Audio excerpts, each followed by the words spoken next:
Bonjour, chaque année le 7 avril, des centaines d'organisations célèbrent la Journée mondiale de la santé sous le parrainage de l'Organisation mondiale de la santé ou OMS. C'est une journée de sensibilisation à la santé. Aujourd'hui, nous allons donc nous intéresser au lien entre la météo et la santé. La chaleur que procure le soleil contribue au sentiment de bien-être à condition que les températures restent raisonnables. La définition de canicule est liée au climat de la région habitée et de la durée du phénomène. C'est bien fait. Le soleil contribue à la production d'endorphines qui agissent sur les neurones sensoriels et créent un sentiment de bonne humeur.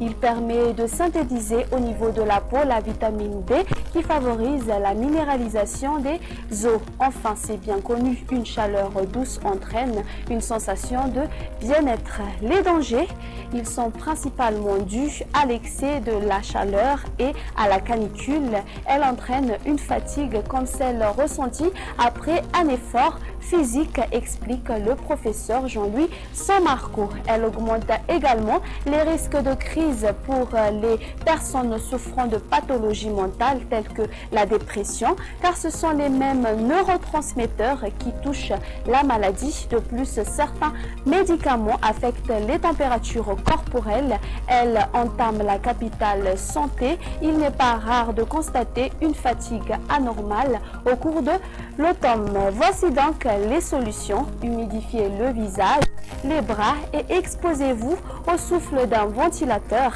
Mettez un drap mouillé à la fenêtre en séchant. Il rafraîchit l'air intérieur.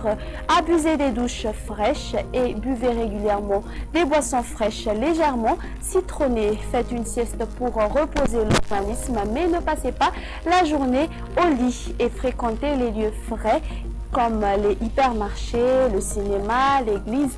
Attention, un bébé qui se réveille de sa sieste avec une couche sèche est un signe de déshydratation.